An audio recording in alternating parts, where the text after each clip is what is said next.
All right, so now we're going to talk about what is known as the 6 stages of disease.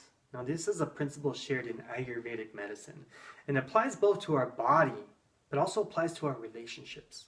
And I'm going to share with you exactly how that works. Now, below this video, I have all 6 stages listed out so you can read them as I'm sharing with you.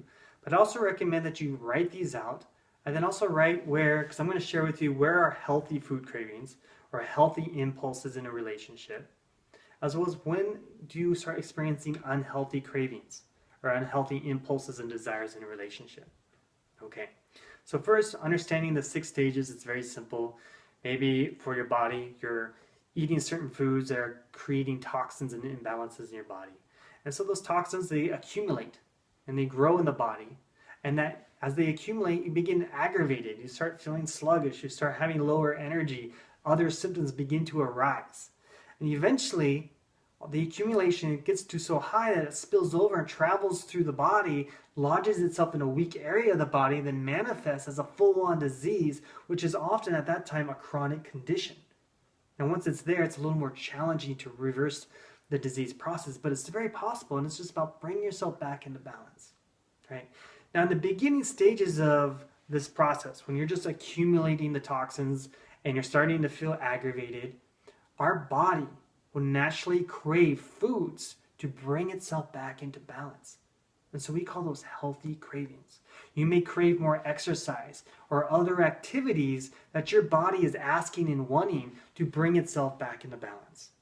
But once the toxins begin to spread through the body and lodges in a weak area, that's the time when the toxins actually take over and you actually have unhealthy food cravings. You might crave more sweets, more sugars, more other foods, heavier foods that disease is asking to, because it's going to increase more of that likeness of that disease. So you're actually feeding the disease process itself.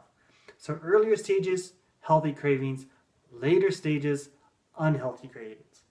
Now the same thing happens in our relationships. Maybe something happens in a relationship where maybe your needs aren't getting met. You keep asking, will you please provide this need for me? But those needs aren't getting met. Maybe it's in the household. Maybe it's about getting chores done. Maybe it's some help that you need, but those needs aren't getting met. And so inside yourself, maybe you say, okay, fine, I'm just going to do it. But inside there's that aggravation. And it begins to accumulate and it begins to build until eventually you lash out. And you're like, this is happening and I'm upset. Now what happens is eventually that aggravation spills over and it starts finding itself in weak areas or other areas of your relationship. And you start becoming more bitter or critical of your partner in other areas. You notice that? Right. Eventually, it turns into a chronic condition where you're asking for needs to be met. Needs aren't getting met. You're getting aggravated. He gets aggravated or she gets aggravated.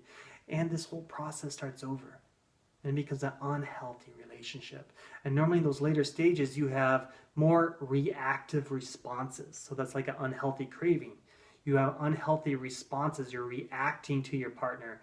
You're conditioned that your needs are going to be met. So you create these unhealthy patterns by that time. Now in the earlier stages, you can bring balance back into it by addressing the exact needs that you need at the moment. And in the next video, I'm going to share with you a single principle of Ayurveda that's going to empower you to know what to do and when to do it with both your diet, choosing foods, and your health, as well as how to apply that in a relationship. All right, so let's go into that principle right away. So, Hari Om, Namaste.